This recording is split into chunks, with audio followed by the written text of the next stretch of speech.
So finally 6 तारीख को gear 5 release हो गया एंड उसके रिवोल्यूशन को देख के इंटरनेट ब्रोक हो गया and to be honest what a awesome transformation it is. उसके थीम, उसकी कलर, उसकी power, all things are tremendous.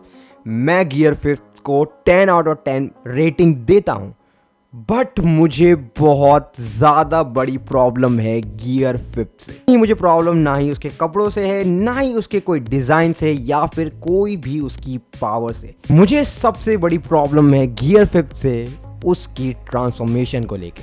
अब इस चीज़ का ट्रांसफॉर्मेशन को लेके मुझे बहुत पहले से ही प्रॉब्लम थी, क्योंकि वन पीस का गियर 5 ऑलरेडी 1 साल पहले निकला था एंड मुझे उसी टाइम पे इससे प्रॉब्लम हो गई थी। बट मैंने इसके बारे में बात इसलिए नहीं करी क्योंकि उस टाइम पे गियर 5 एनिमेट नहीं हुआ था। बट ऑन 6 अगस्त जब इंटरनेट ब्रोक होता है तब ऑलरेडी सारे लोगों ने गियर 5 की ट्रांसफॉर्मेशन देख ली होगी, तो ये इन्फॉर्मेशन को लेके ज़्यादा लोग अच्छी तरीके से समझ पाएंगे।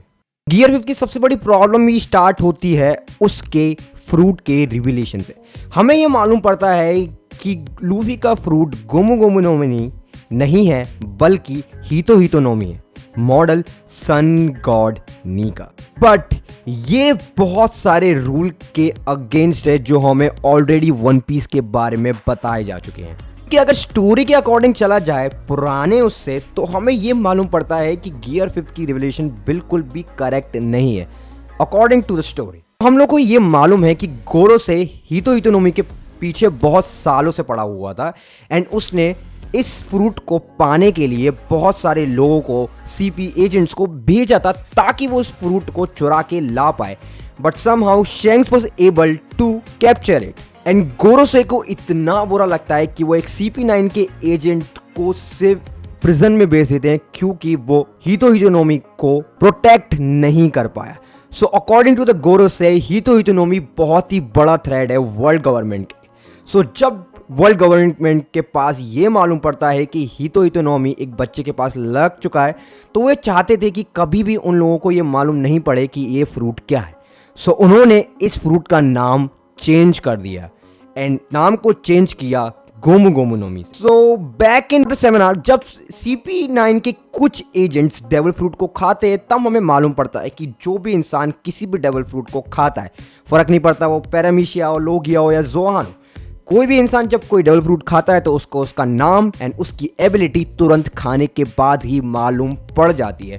तो ओडा के SBS में एक फैन ने ये पूछा था कि हमें डेविल फ्रूट का नाम कब मालूम पड़ता। सो ओडा ने ये रिवील किया था कि किसी भी इंसान को उसके डेविल फ्रूट का नाम तब मालूम पड़ता है जब वो उसकी पावर को एक बार जान ले। हम इस आंसर को एक बार को मान भी ले तब भी गियर 5 की रिवोल्यूशन बिल्कुल भी करेक्ट नहीं है। वन पीस वर्ल्ड में इन डेविल फ्रूट्स की इंसाइक्लोपीडिया होती है जहां पे ऑलरेडी सारे डेविल फ्रूट्स के नाम लिखे जा चुके हैं। सो जब भी कोई भी इंसान कोई भी डेविल फ्रूट खाता है तो उसको इंसाइक्लोपीडिया के अंदर झांकने की जरूरत नहीं है ताकि वो उस फ्रूट का नाम जान पाए। एक बार खाने के बाद एंड इसकी पावर को यूज करने के पास ऑलरेडी किसी भी इंसान को उसकी डेविल फ्रूट की पावर एंड नाम पता लग जाती है। इसका सबसे बेस्ट प्रूफ है मेरे पास जब वानो आर्क में बहुत सारे बंदों ने डेविल फ्रूट खा लिया था।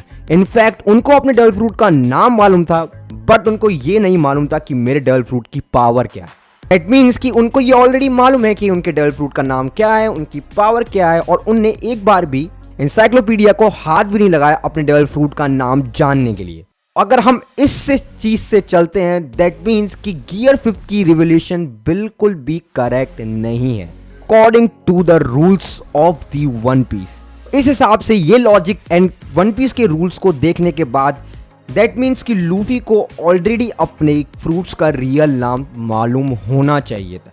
जब उसने उस फ्रूट को पहली बार खाया था तभी लूफी को उसके फ्रूट का नाम मालूम पड़ जाना चाहिए था।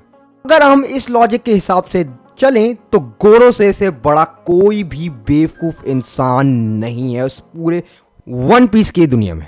Let me explain you. अब जो कि मैंने अभी आपको ऑलरेडी बताया, जब भी कोई इंसान किसी भी डेविल फ्रूट को खाता है उसको उसकी पावर एंड नाम खाने के बाद ही मालूम पड़ जाती है। सो गोरोसे ने अपना दिमाग लगाया कि हम लोग हीतो का नाम चेंज करके गोमू गोमू नोमी कर देंगे एंड दुनिया को पता भी नहीं लगेगा कि इस फ्रूट का रियल नाम क्या होगा। इससे तो ये पता लगता है कि गोरोसेकी खुद नहीं मालूम, जब भी कोई डेविल फ्रूट खाता है उसको उसका नाम खाते ही पता लग जाता है। बट ये तो गोरोसेकी बहुत ही छोटी सी मिस्टेक थी, ये तो इतनी बड़ी मिस्टेक थे भी नहीं, बल्कि गोरोसेकी तो इतने बड़े बेवकूफ हैं।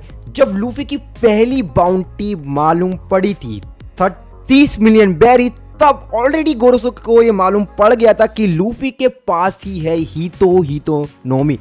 तो गोरोसेकी ने ये तब क्यों नहीं सोचा कि हम लूफी को इमीडिएटली स्लॉटर कर देते हैं ताकि किसी को भी मालूम नहीं पड़े नीका की रियल पावर। बट उन्होंने ये सोचा कि चलो ठीक है, बच्चा है, क्या ही कर लेगा। और आज वो बच्चा गियर 5 में अवेकन कर चुका है एंड सबसे बड़ी बात गोरोसेकी ही मार रहा है।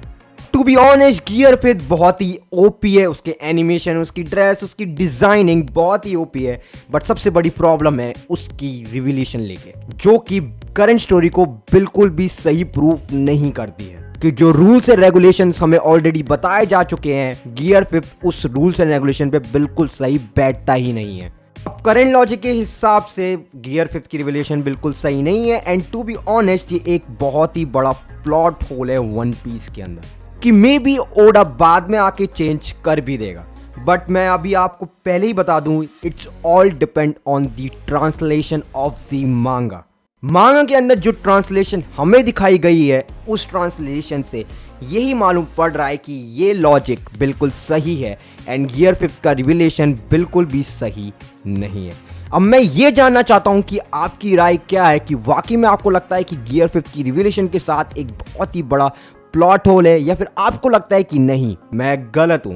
तो अगर मैं गलत हूं आप मुझे करेक्ट कर सकते हैं कमेंट सेक्शन के अंदर, मैं आपके सारे कमेंट पढ़ना चाहूंगा। गाइस मैं मिलता हूं आपको एक और ऐसी ही वीडियो के अंदर, जब तक आप सब्सक्राइब कर सकते हैं अगर आपको ये वीडियो इंफॉर्मेटिव या फिर थोड़ी भी लॉजिकल लगी हो। So I see you on my next video, until sayonara.